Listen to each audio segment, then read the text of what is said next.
Hello guys, welcome back to Sun Crypto. In today's content, I'm going to talk about Bitcoin on a 2-day basis, and I'm also going to take a look at it on a 6-hour to 8-hour time frame and all of that good stuff. All right. So if you're new to our content, you know exactly what to do. Make sure to don't forget to hit the likes. Okay, make sure it is blue, and don't forget to sub also, guys. You know, by hitting the subs, you can basically definitely get my notification and all of that good stuff. You know, in a timely manner, right? So before we talk about you know, the current structure, I'm just going to show you what we've been anticipating in my premium group. We've been anticipating Bitcoin to basically find a nice support just about like the 2-day 21 EMA, as I just showed you, you know, on the screen, right? So if you take a look at the move we've been anticipating a move just about a retest of the 2-day 21 EMA, just about like a 43,000 and you know, 44,000 area. So basically that's where we got a support at, beautiful support from the bulls. So a perfect support for the next potential move to the upside. As you can see right here, over the last few days, like since like the 22nd after the drop, what we said, it was like we likely to see another basically accumulation range right here. So as long as BTC is above the 2-day 21 EMA, bulls are still in control. Bears can basically take some profits, but it doesn't mean, guys, you know, it is going to be a trend to the downside. In order to see a potential trend, downward trend, is like we have to see price action to break below the 2-day 21 EMA. I said it multiple times. You guys know that's my perfect strategy for this bull run, as long as we above the 2-day 21 EMA, not the daily.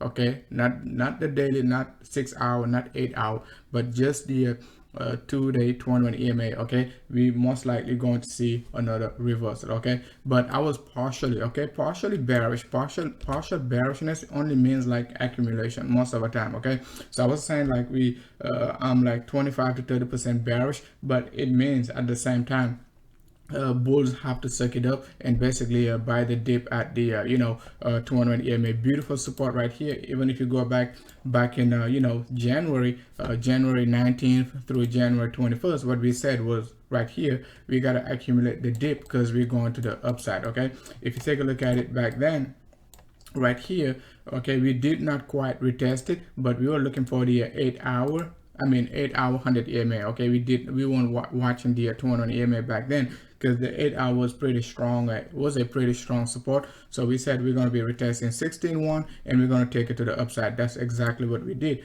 We got rejected right there, just about 19.3, 19.7. We said we're going to be retesting again the 8 hour 100 EMA. If you take a look at it right here, right there, so you can see like the 8 hour 100 EMA right there. Okay, support right there, support right there, and then basically we took it to the upside like a basically like a, you know, the current structure we getting right now. So talking about the 8 hour 100 EMA, so we're gonna talk about the 6 hour first. Okay, the 6 hour 100 EMA right now, it is showing a good strength over the last few days. Like I think it was right here when BTC was like 46. Okay, I gave my guys a signal, right? Not a signal, but a setup. I was like, okay, even though we're getting a 4-hour divergence right here, most people most likely going to get right because they're going to see like the divergence right here, and then they're going to think like we're going to the moon. Yes, but I was paying attention to my 6-hour time frame. As soon as the 6-hour time frame started to curve down right here, I knew we were likely to see the drop down to 43 to 44k area right here.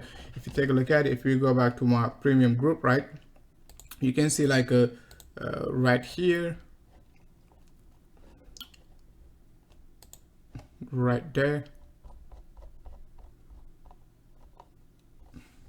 right here. Okay, I was saying exactly, you know, the 6-hour MACD failed to cross bullish. Okay, it is a very strong strong indicator. Whenever your 6-hour MACD is failing to cross bullish, you're most likely going to see a further move to the downside. So I basically picked it up very quickly and then basically said, hey guys, let's just be ready because we're likely to see another drop to the you know, to the 2-day 21 EMA and all of that good stuff. Right now you can see like the 6 hour is basically crossing bullish.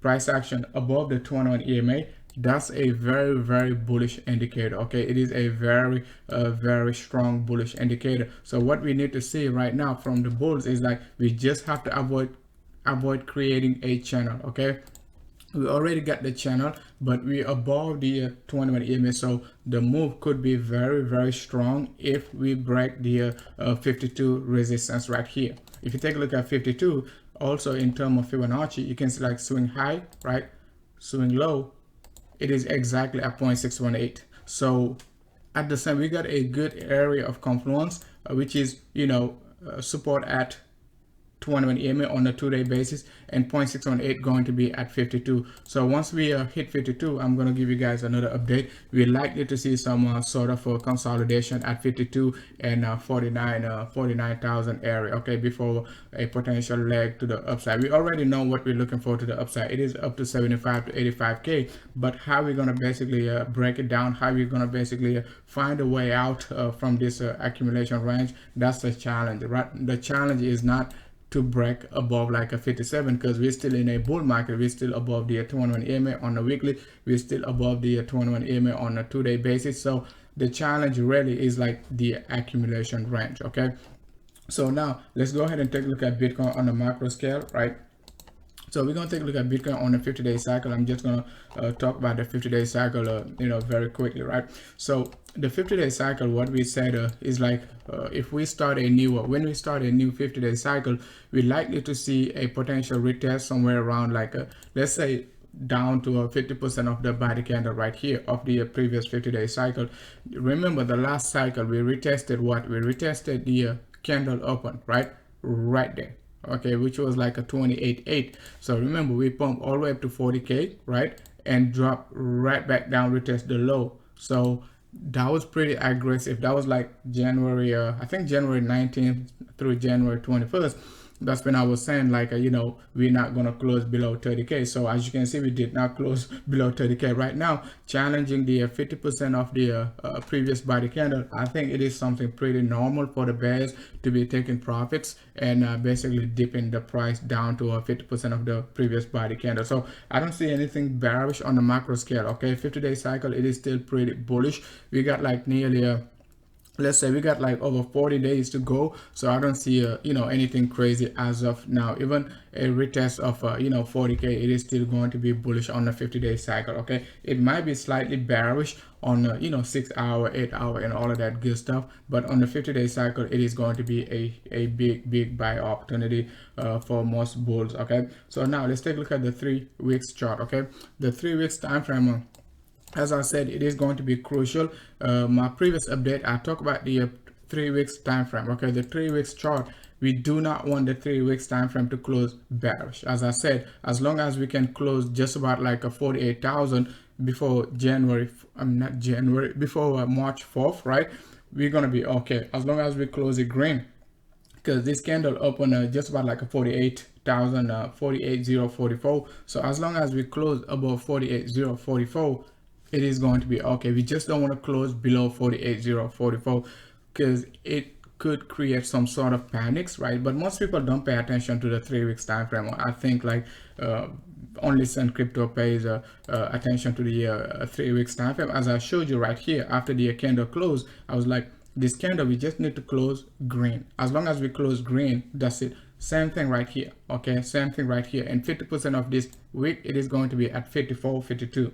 Which is basically what we just saying. So I think like, you know, just about like March 1st through March 3rd, right, going to be crucial for the bulls to try to stay above 48,044. Okay, 48,044 going to be very crucial over the next like 48 to 72 hours, right? So that's all I wanted to cover for today. So guys, don't forget to hit the likes, right? Don't forget to basically join our public Telegram group, link in the description. If you're looking to join Sun Crypto Premium, definitely you can join Sun Crypto Premium, link in the description. That's the Sun Crypto public Telegram group and public Discord group. So if you want to upgrade to the premium group, you can basically shoot me a message, so you can definitely access all my trade setups and what I'm looking for over the next like 40 days, 45 days, because I'm still bullish, guys. I'm still bullish bullish. I think like we got a huge potential to hit like 100k BTC even before the summer, okay, depending on volatility and all of that good stuff. All right guys, thanks a lot for watching.